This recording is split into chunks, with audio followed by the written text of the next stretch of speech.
A hand closed around Mira's wrist before she even heard footsteps behind her.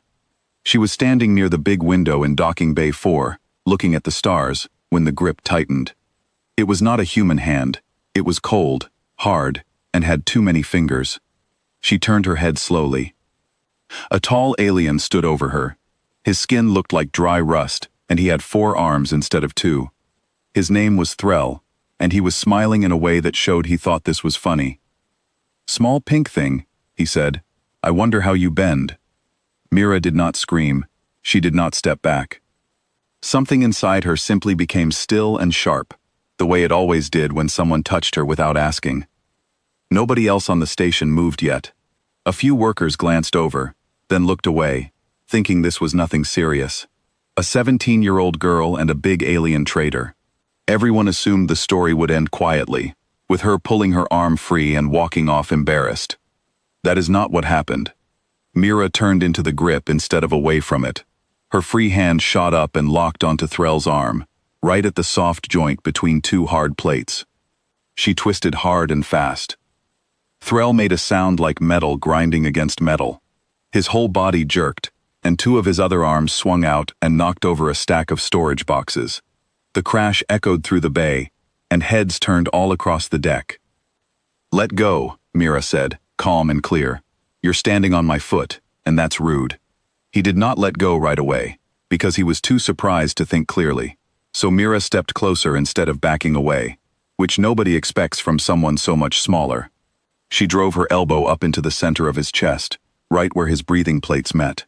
Threll folded over and dropped to his knees, all 4 arms falling loose at his sides. That should have been the end of it. It was not. 2 more aliens who had been walking with Threll saw him go down, and their surprise turned into anger. They rushed toward Mira together, thinking 2 against 1 would settle things quickly. The first one reached for her shoulders from behind. Mira did not turn to face him. She dropped down low, out of his grip, spun around while she was still moving, and came up again with the side of her hand aimed at the side of his head, right where his eyes were set close together. He cried out and covered his face with 3 of his arms, leaving himself with almost nothing to defend with. The second attacker was larger, wide across the chest, and tried to simply crash into her and knock her off her feet. Mira caught his arm as he came forward and turned her body sideways, using his own speed against him. He went past her and slammed straight into Threll, who was still trying to stand. Both of them went down together in a tangle of arms and legs. The whole thing, from the first grab to 3 aliens on the ground, took less than 15 seconds. By now the entire bay had stopped to watch. Workers froze with crates half lifted. A group of traders near the food stall stood with their mouths open. Somewhere behind Mira, station guards were finally running toward the noise, weapons half raised, unsure who they were even supposed to point them at. A third alien, who had been standing back the whole time, did not move closer. He raised both of his upper arms slowly, a gesture that meant surrender in his culture. His name was Zek, and he looked at Mira like she was something far more dangerous than she appeared. "We didn't know," he said quickly, his voice shaking. "We didn't know she was trained." The guard captain looked confused. She looked at the girl standing calmly with a small device tucked under her arm, then at the 3 aliens groaning on the floor. "Trained in what?" the captain asked. Nobody answered right away. The truth was simple, and that was what made it strange to everyone watching. Mira was not a soldier. She was not part of any special unit. She was just a regular girl whose parents had signed her up for lessons when she was very young, because her mother worried about her traveling to places far from home. She had learned how to move, how to break free from a grip, and how to use another person's strength against them. It was something many humans learned as children, without ever thinking it made them dangerous. That was the part nobody from outside Earth understood. On other worlds, softness usually meant weakness. A creature without claws, without thick skin, without natural weapons, was assumed to be easy to handle. Humans looked soft. Humans looked easy. But looks told you nothing about what a person had learned to do with their own 2 hands. Threll finally managed to sit up, holding his chest with 2 of his arms. He looked at Mira with something between anger and fear. "You attacked me," he said, his voice rough. "You grabbed me first, Mira answered simply. I told you to let go. The guard captain crouched beside him to check on his injuries, then turned to look at the girl again, this time with new respect in her eyes. She's right, the captain said.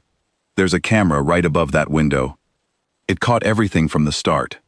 Threll's shoulders dropped. He knew what that meant. The footage would show his hand closing around her wrist first, long before anything else happened. There would be no argument to make, no story to twist in his favor. Word of what happened in Docking Bay 4 spread across the station within the hour. By evening, workers in every section were talking about the human girl who had put 3 aliens on the ground in under 15 seconds without a single weapon in her hands. Some people exaggerated the story as it moved from mouth to mouth, adding details that never happened, but the heart of it stayed the same. A stranger had grabbed her, and she had made him deeply regret it. Mira's father heard the story before he even saw her that evening. He came rushing into their quarters, worry written across his face, and stopped short when he saw her sitting calmly at the table, eating dinner as if nothing unusual had happened at all. Are you hurt? He asked, checking her arms and hands. I'm fine, she said, giving him a small smile. He grabbed my wrist without asking. That's basically the first thing you taught me to handle. Her father let out a breath and sat down across from her, shaking his head slowly, somewhere between worry and quiet pride. I only wanted you to be able to protect yourself, he said. I didn't think you'd end up on every screen in the station. I didn't plan that part, Mira admitted, and for the first time that day, she laughed a little. Outside their quarters, the story kept spreading, and it changed the way some people on the station looked at humans entirely. Traders who had once assumed humans were the softest, safest species around began speaking more carefully. Guards who had never thought twice about a human passenger started paying closer attention. Nobody could tell, just by looking, who had spent years learning how to move, how to twist free, how to turn an attacker's own force against them. Somebody's gentle-looking neighbor might have spent a decade training after school. Somebody's quiet coworker might know exactly what to do if a hand closed around their wrist without warning. That uncertainty spread faster than any single story ever could. It was not about one girl being unusually strong or unusually skilled. It was about the fact that nobody could ever be sure, and that uncertainty made every human on the station just a little harder to underestimate. Threll never fully lived down what happened that day. Every time he walked through the station, someone would glance at him and remember. His crewmates teased him quietly for weeks, and he avoided Docking Bay 4 entirely after that, taking the longer route through the cargo halls instead. Zek, the third alien, changed the most. He started greeting every human he passed with careful respect, keeping a polite distance, no matter how calm or friendly they seemed. He had learned something that day that he never forgot.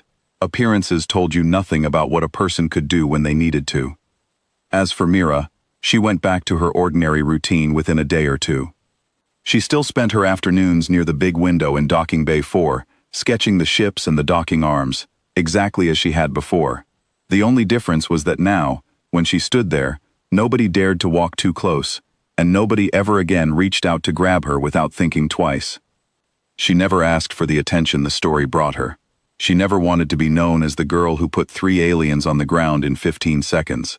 But somewhere far beyond that station, on countless other worlds where humans traveled and traded and lived among strangers, that same quiet lesson kept spreading, one story at a time. You could never know, just by looking, which human had learned how to fight back. And that single, simple fact was enough to make every stranger think twice before reaching out a hand uninvited.